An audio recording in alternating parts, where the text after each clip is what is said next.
मुझे एहसास होता है कि इन शाहीन सिफतों की पाकबाजियों को देखकर कि मैं जब बॉम्बे के एयरपोर्ट पे दाखिल हुआ और अपनी सारी कार्रवाई से मुकम्मल अपनी कार्रवाई कर ली, एक गैर मुस्लिम आदमी मेरे पास आया। उसके पास 8, 18 या 19 साल की एक जवान लड़की थी। उसे भी बॉम्बे से पटना आना था और पटना से दरभंगा आना था। उसने मेरे हाथ को पकड़ा। तकरीबन उस सफर में 150-200 से ज्यादा लोग थे उस प्लेन पर, लेकिन उसने मेरा हाथ पकड़ा और हाथ पकड़ने के बाद कहा, मैं नहीं जानता कि आप कौन हैं, लेकिन मैं ये जानता हूं कि आपके सर पर टोपी है और आपके चेहरे पे दाढ़ी है। मैं जानता हूं कि आप हमारी बेटी की अमीन हो सकते हैं। आप हमारी बेटी को अपने साथ पटना लेकर जाइएगा। हाथ जोड़कर कहा कि मैं इन लोगों के हवाले नहीं कर सकता हूं। मुझे महसूस होता है कि जब हमारी शाहीन सिफत औरतें जिन्होंने अपने घर से कभी कदम नहीं निकाले थे, आज इस काले कानून के खिलाफ रोड पर आकर बैठी हुई हैं, उन्होंने अपनी इज्जत और इस्मत की हिफाजत की है, पर्दे की हिफाजत की है। उस गैर मुस्लिम ने देखा होगा कि रोड पर बैठी हुई बहनों की हिफाजत पाकबाज मर्द और नौजवान करते हैं, और कभी कोई आज तक नहीं आता है कि उन्हीं जरगे के लोग हैं हमारी बेटी को अमानत के साथ उस जगह पहुंचा देंगे जहां ये हमारी बेटी जाना चाहती है। ओ शाहीन सिफत औरतों, मैं तुझे 1 लाख मर्तबा सलाम कहता हूँ। और मैं ये बताना चाहता हूँ कि मुझे याद पड़ता है कि रसूलुल्लाह सल्लल्लाहु अलैहि वसल्लम जब सहाबा को एक जंग पे रवाना कर रहे थे, एक औरत आई मदीने की और अपने गोद में बच्चे को लेकर आई, सीने से दूध पिलाते हुए आई, हुजूर के दरबार में हाजिर हुई। कहे अल्लाह के रसूल, मेरे शौहर जंग में शहीद हुए, मेरा भाई जंग में शहीद हुआ, मेरा बेटा जंग में शहीद हुआ, अब मेरे पास इस जंग में शिरकत के लिए कुछ नहीं है। ए अल्लाह के रसूल, मैं आपसे गुजारिश करती हूँ कि मेरा ये बच्चा आप इस जंग के लिए कबूल फरमा लीजिए। अल्लाह के रसूल ने फरमाया, मेरी बेटी, मैं इस बच्ची को ले जाकर क्या करूंगा? उस औरत ने कहा, ओ शाहीन सिफत औरतों, उस औरत ने कहा, उस सहाबिया ने कहा, ए अल्लाह के रसूल, मुझे मालूम है कि ये बच्ची किसी काम की नहीं है, लेकिन ये बात मैं कहना चाहती हूँ कि जब कभी कोई जालिम आपके ऊपर तलवार चलाए, आपके किसी नौजवान पर तलवार चलाए, किसी सहाबी पर तलवार चलाए, तो मेरी इस बच्ची को ढाल बना लीजिएगा, यही मेरे लिए सादत की बात हो जाएगी। इसीलिए मैं कहता हूं कि मेरे भाई, अल्लाह के रसूल ने फरमाया, मैंने हजारों मर्तबा इस हदीस को पढ़ा होगा, अल जन्नतु तहता अक़दामिल उम्महात, कि जन्नत माँ के कदमों के नीचे है। माँ बच्चे की परवरिश करती है, तरबियत करती है, पालती पोसती है, नखरे को बर्दाश्त करती है, जिद को बर्दाश्त करती है, गोद में उठाती है और जवान करके शादी करती है, बहू को झेलती है, पोते को पालती है। अल जन्नतु तहता अक़दामिल उम्महात। लेकिन मौजूदा वक्त की शाहीन सिफत औरतों ने यह साबित कर दिया कि हाँ हाँ, मेरे कदमों के नीचे जन्नत है। मैं तो अपने बच्चों की परवरिश और तरबियत करती हूँ, इसलिए जन्नत मेरे कदमों के नीचे है। लेकिन आज जब मेरी इस हिंदुस्तान की इस माँ के आंचल पे से मैंने ये देखा कि आंचल का सर से आंचल गिरता जा रहा है, तो मैंने शाहीन बाग हिंदुस्तान में हजारों बनाकर अपने माँ के इस आंचल की हिफाजत के लिए अपने आप को बाहर कर लिया। मेरी माँ, मैं कभी ये बर्दाश्त नहीं कर सकती हूँ कि हमारे इस मुल्क का आईन, हमारे इस मुल्क का संविधान बदला जाए, जिस संविधान को उन लोगों ने बनाए थे जो बड़े लोग थे और काबिल लोग थे। ये वो तो बदलने वाले वो लोग हैं जिसे अपने इल्म का सर्टिफिकेट नहीं मालूम। इसीलिए मैं कहता हूं मेरी माँ और बहनों कि जब तक आप इस मैदान में डटी हुई हैं, आपको 1 लाख लाख हम सलाम अर्ज करते हैं। कल क़यामत में जनाबे मोहम्मद रसूलुल्लाह सल्लल्लाहु अलैहि वसल्लम के दरबार में होंगे। क़यामत का दिन होगा, नफ्सी नफ्सी का आलम होगा और दोघरा के लोगों से पूछेंगे कि तुम अपने अल्लाह के लिए क्या लाए हो। हम सिर्फ इतना कह देंगे, ए अल्लाह, जब हमारे इस मुल्क से हुजूर अकरम सल्लल्लाहु अलैहि वसल्लम का दीन लुट रहा था, दीन मिट रहा था, कुरान करीम की बेइज्जती के पैमाने तैयार किए जा रहे थे, तो मैंने अपनी बहन को इस काम के लिए, अपनी माँ को इस काम के लिए तैयार कर दिया था। याद रखिए कि ए शाहीन सिफत बहनों, अगर आपने यही हौसला रखा तो हमारे मुल्क पर आंच आने वाला नहीं। मौजूदा दौर में, मौजूदा सूरत हाल में अज़्म हौसले के साथ हमें रहने, सब्र को के पैमाने को छलकने नहीं देना है। हम आईन और दस्तूर की हिफाजत करते हुए अपने इस मुल्क की हिफाजत की जिम्मेदारी कबूल करें और रसूलुल्लाह सल्लल्लाहु अलैहि वसल्लम की सीरत को अपने दामन मोहब्बत से बांध कर रखें। क्या थी हुजूर की सीरत? जनाब मोहम्मद रसूलुल्लाह सल्लल्लाहु अलैहि वसल्लम का वो जमाना आप याद कीजिए कि आप सल्लल्लाहु अलैहि वसल्लम ने एक शख्स से कर्ज लिया और वो कर्ज देने वाला यहूदी था। हुजूर अकरम सल्लल्लाहु अलैहि वसल्लम के पास कर्ज वसूल करने के लिए आया। उस सहाबी वहां पे बहुत सारे बैठे हुए थे। उसने रसूलुल्लाह सल्लल्लाहु अलैहि वसल्लम के दामन को पकड़ा और कहा कि मेरा कर्ज वापस करो। हजरत उमर फारूक रज़ी अल्लाह ताला मौजूद थे। सैयदना उमर फारूक रज़ी अल्लाह ताला खड़े हुए और कहा, ए अल्लाह के रसूल, आप हुक्म दीजिए, अभी इसका खात्मा कर देता हूँ, अभी इसको तमाम कर देता हूँ। रसूलुल्लाह सल्लल्लाहु अलैहि वसल्लम हम और आप होते तो कहते कि बड़ा बहादुर सिपाही है ये, मेरा बड़ा अच्छा सिपाही है। लेकिन अल्लाह के रसूल ने नाराजगी का इजहार फरमाया और कहा, उमर, ये अपना कर्ज मांगने के लिए आया है, इसे कर्ज दे दो। तुमने इसके ऊपर डांटने और डपटने की कोशिश की, अच्छा नहीं किया तुमने। हजरत उमर फारूक रज़ी अल्लाह ताला अन्हु से फरमाया, उमर, अब इसका आप कर्ज भी अदा कीजिए और 20 सा खजूर भी आप इसे दीजिए। ये जनाब मोहम्मद रसूलुल्लाह सल्लल्लाहु अलैहि वसल्लम है जिनमें ये जज्बा है कि हम माफ कर दें। मेरे भाई, एक यहूदी बच्चा जिसके माँ के तन बदन पे कपड़े नहीं थे, चचा से मांगा, भाई से मांगा, बहन से मांगा, रिश्तेदार और खानदान से मांगे, किसी ने उसके माँ के सतर को छुपाने के लिए कपड़ा नहीं दिया। उस लड़के ने कहा, माँ, मैं जाता हूँ काली कमली वाले के पास, वो काली कमली वाला मेरा बड़ा अच्छा है। माँ ने कहा, तुम्हारा दीन छिन जाएगा, तुम्हारा मजहब छिन जाएगा। कहा कि मैं पहले ही जाकर कहूँगा कि आपको अगर ये चीज़ अता करनी है तो मुझे दे दीजिए, वरना मेरा दीन मुझसे मत लीजिए। जैसे ही वो लड़का हुजूर अकरम सल्लल्लाहु अलैहि वसल्लम की खिदमत में हाजिर हुआ, हाजिर होने के बाद कहा, सुन लीजिए मोहम्मद सल्लल्लाहु अलैहि वसल्लम, मैं यहूदी हूँ, अपना दीन आपको नहीं दूंगा, मुझसे मेरा दीन नहीं छीनेंगे। हुजूर ने फरमाया, बेटा कहो क्या बात है? कहा कि मेरी माँ, उसके बदन पर कोई कपड़ा नहीं है, मैंने सबसे मांगे हैं, कोई कपड़ा देने वाला नहीं हुआ। रसूलुल्लाह सल्लल्लाहु अलैहि वसल्लम ने अपने बदन पे जो कपड़ा पहना था फरमाया, मैं तुझसे तेरा दीन नहीं मांगता हूँ, लेकिन ले जा, अपनी माँ को ढक दे, छुपा दे। जब ये बच्चा अपनी माँ के पास गया और हुजूर की इस बात को सुनाया तो माँ ने कहा कि ऐसा इखलाक वाला, ऐसा कदर वाला मैंने कभी नहीं देखा। चल, मैं भी चलती हूँ, तू भी चल। चल हुजूर के दरबार में जाकर कहते हैं, ला इलाहा इल्लल्लाह मुहम्मद रसूलुल्लाह। मेरे भाई, अपने इखलाक को बचा कर रखिए। नौजवान दोस्तों, आप जब मार्केट और बाजार में निकलते हैं, हम देखेंगे कि रसूलुल्लाह सल्लल्लाहु अलैहि वसल्लम मार्केट और बाजार में क्यों निकलते थे। आप सल्लल्लाहु अलैहि वसल्लम को जब बच्चे देखा करते थे तो चारों तरफ से लिपट जाते थे और कहते थे कि मेरे बाप आ गए, मेरे चचा आ गए, मेरे नबी जनाब मोहम्मद रसूलुल्लाह सल्लल्लाहु अलैहि वसल्लम आ गए। आप जब बाजार में जाएं तो आला इखलाक के साथ जाएं।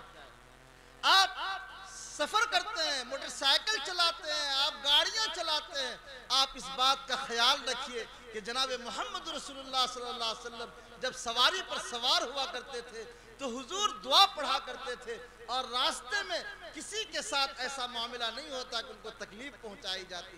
आप सवारी करते हैं, मोटरसाइकिल पर चलते हैं, आपकी रफ्तार और मिक़दार बिल्कुल मुतय्यन होनी चाहिए। आप बहुत कीमती जान है, अपने जान की अगर आप हिफाजत कीजिएगा तो आपकी जान की हिफाजत की वजह से इस मुल्क की जान। ए बच्चा, आपका मैं आवाज खींच रहा है, ठीक है?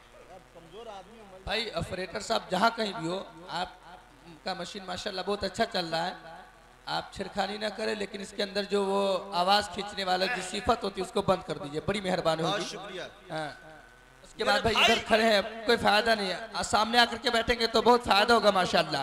और जो हजरात महफिल से जा चुके हैं तो उनसे मेरी दरख्वास्त है कि हमारी आवाज यकीनन आपके कानों तक पहुंच रही है। आप इस महफिल में आए और इस पिंडाल में आए, जब आपका ये प्रोग्राम कराना इस्लाह मुआशरा कॉन्फ्रेंस जो आपने कराया है, असल मकसद क्या है मेरे दोस्तों? जब असल मकसद को आप नहीं पहुंचेंगे तो ये सब खर्च करना आपका पानी है, कोई फायदा नहीं, इससे कोई फायदा पहुंचने वाला नहीं है। इसलिए हमारी माँ और बहनें भी माशाल्लाह सुन रही है, उन सबको मैं मुबारकबाद में पेश कर रहा हूँ। और यकीनन इस वक्त हमारी आवाज़ यकीनन हमारे नौजवानों के कानों तक पहुँच रही है। उन तमाम लोगों से गुजारिश है कि वहाँ करके पिंडाल में बैठे माशाल्लाह।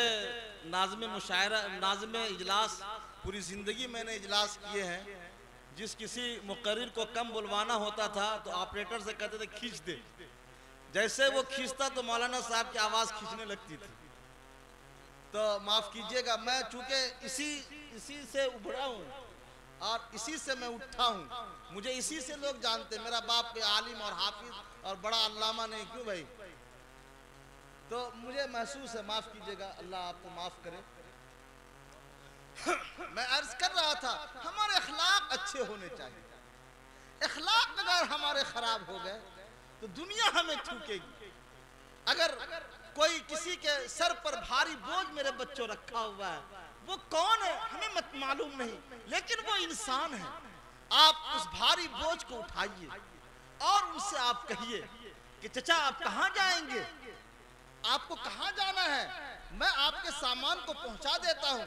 जब आप उस भारी बोझ को सर पर रखकर पहुंचा दीजिएगा और ये कहिएगा कि पैगंबर इंसानियत ने हमें इसी बात का दर्श दिया है, तो वो आपसे मरूब होकर कम से कम आपकी इस बात पर जिंदगी को निसार करने वाला हो जाएगा। मैं एक वाकया आपको सुनाता हूँ। यमामा एक मुल्क है, वहाँ एक आदमी बसता था समामा नाम का, बड़ा बहादुर था, बड़ा जंगजू था। एक मौके से सहाबा कहीं से गुजर रहे थे तो यमामा के उस इंसान समामा को पकड़ लिया और हुजूर के दरबार में लाकर खड़ा किया। वो बहुत बड़ा मुजरिम था, समामा बहुत बड़ा मुजरिम था, दीन का मुजरिम था, हुजूर का मुजरिम था। मस्जिद नबवी के सुतून से समामा को बांध दिया गया। हुजूर अकरम सल्लल्लाहु अलैहि वसल्लम जब तशरीफ लाए तो पूछा कि समामा बताओ मैं तुम्हारे साथ क्या सलूक करूं। समामा कहता मैं मुजरिम हूं, आप मुझे कत्ल कर दीजिएगा तो गोया कि मैं अपने जुर्म की सजा पाऊंगा। दूसरी बात कहता लेकिन ऐ अल्लाह के रसूल, आप तो मोहसिन इंसानियत है, आप तो बेवाओं के सहारा है, आपने तो बेकसों की दस्तगीरी की है, आपने तो यतीमों के हाथ थामे हैं, मुझे आपसे अच्छी उम्मीद है। फिर हुजूर चले जाते, दोबारा फिर तशरीफ लाए, कहा समामा बताओ क्या करूं। समामा फिर वही बात कहते। फिर तीसरी मर्तबा हुजूर आए, फिर पूछा बताओ क्या करूं। फिर उसने वही बात कही। हम और आप होते तो कहते कि जिंदीक को, इस मुजरिम को सबसे पहले कत्ल करो। अल्लाह के रसूल ने सवाल किया और 3 मर्तबा सवाल किया। तीसरी मर्तबा में एक सहाबी को बुलाया और फरमाया कि समामा को की हथकड़ी को खोल दो और समामा से कहा कि आप जहां से आए थे वहां चले जाइए। समामा परेशान हो गया, मैं मुजरिम हूं, इस्लाम का मुजरिम हूं, इस शख्स मोहम्मद का मुजरिम हूं। वो वहां से निकला, मदीने से बाहर गया, खूब अच्छे अंदाज से नहाया और धोया, हुजूर के पास तशरीफ लाया। कहा सरकार आज से पहले आपसे ज्यादा मुझे इस दुनिया में जिससे नफरत थी वो आप थे। लेकिन आज सबसे ज्यादा अगर मैं इस दुनिया में किसी से मोहब्बत करता हूं तो वो आप। उस शख्स ने कहा, अल्लाह के रसूल, मैं हमेशा इस बात की फिक्र में रहता था कि तलवार से आपकी गर्दन उड़ा दूं आप जहां मिल जाए, लेकिन आज मुझे लगता है कि हुजूर का चेहरा और हुजूर की पेशानी कहां है जिस पेशानी को मैं बोसा ले लूं।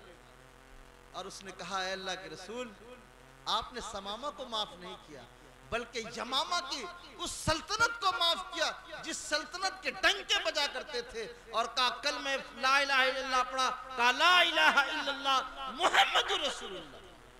नौजवान दोस्तों, अपने अंदर माफ करने का जज्बा पैदा करो।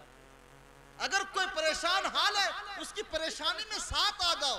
ये ना देखो कि हिंदू है, ये मुसलमान है, ये सिख है, ये ईसाई है, सब आदम की औलाद है और आदम मिट्टी से पैदा किए गए हैं। सब हव्वा की औलाद है, हव्वा हजरत आदम की पसली से पैदा की गई है। इसीलिए याद रखिए मेरे भाइयों, हमारे अखलाक अगर अच्छे हो जाएंगे तो फिर हमें कोई इस दुनिया में सताने वाला और परेशान करने वाला नहीं होगा।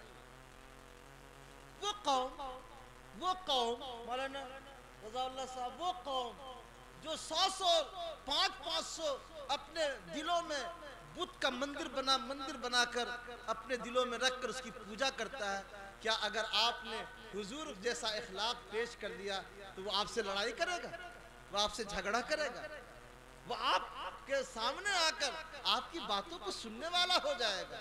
मेरे भाई, हमें पूरे मुल्क में इस बात का पैगाम देना है, हम सब लोग आदम की औलाद हैं और आदम की औलाद जहां मोहम्मद है, जहां अब्दुल्ला है, जहां उबैदुर रहमान है, वही राजेश भी है, राकेश भी है। फर्क सिर्फ इतना है कि हम एक अल्लाह को पूजते हैं और वो 10 माबूदाने बातिला को पूजते हैं। लेकिन अगर आपने अपने हाथ को काटा और राजेश के भी हाथ को भी काटा, आप बताइए राजेश का खून काला होता है और अब्दुल्ला का खून लाल होता है? कोई नहीं कहेगा कि काला और लाल होता है, सब कहेगा उसका खून, सबका खून यकसा है और सबका खून लाल है। बस मेरे भाई, हम अपने गैर मुस्लिम दोस्तों को अगर कलेजे से लगा लें, अगर सीने से लगा लें, तो बताइए समामा जैसा मुजरिम जिसने बहुत बड़ा जुर्म किया और जिसने जुर्म की जिंदगी में हमेशा कदम रखे, लेकिन हुजूर अकरम सल्लल्लाहु अलैहि वसल्लम के उस इखलाक से इतना मरूब हुए, उन्होंने पढ़ा ला इलाहा इल्लल्लाह मुहम्मदुर रसूलुल्लाह।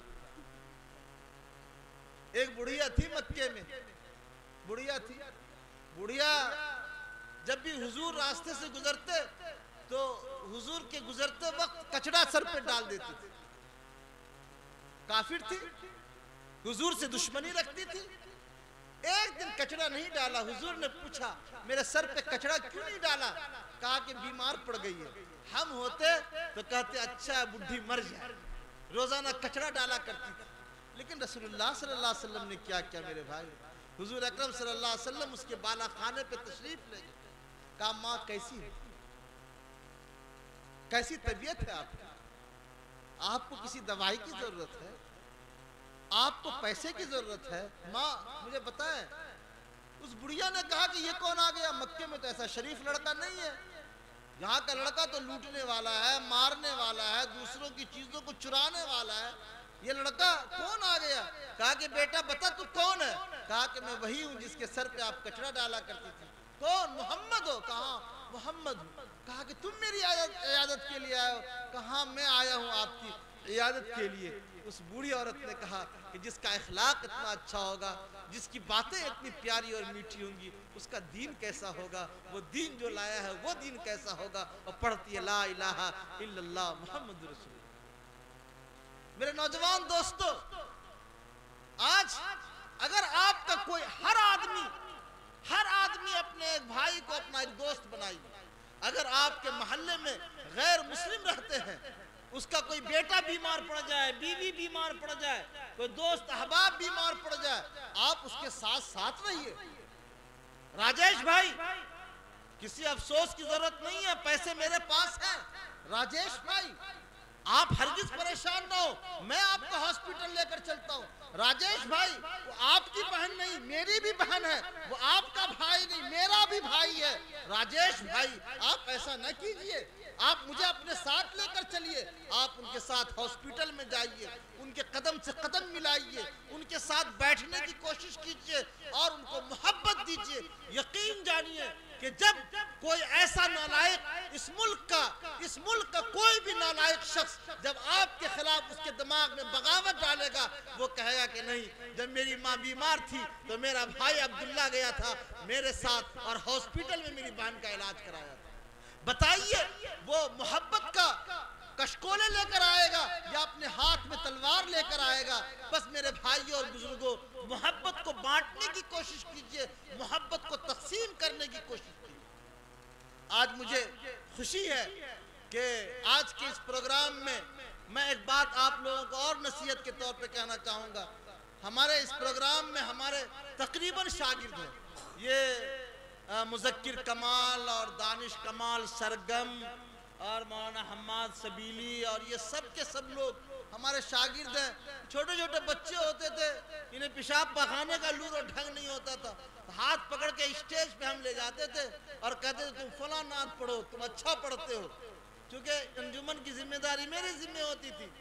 तो ये बच्चे माशाअल्लाह आज पूरे हिंदुस्तान में घूम घूम कर पढ़ रहे हैं। मुझे खुशी हो रही है और दुआ करता हूँ अल्लाह ताला इन्हें खूब तरक्कियात से नवाजे। मेरे उस्ताद हजरत फ़कील अस्ल मौलाना खालिद सैफुल्लाह रहमानी फरमाया करते थे कि बेटा, जलसे जुलूस से बहुत फ़ायदा नहीं होता, अपना शागिर्द पैदा करो। मुझे आज ख्याल आता है, जब मैं इन बच्चों को पढ़ते हुए देखता हूँ तो मुझे एहसास होता है कि मेरी पूंजी हैं ये लोग। अल्लाह तबारक व तआला इन्हें खूब तरक्कियात से नवाजे।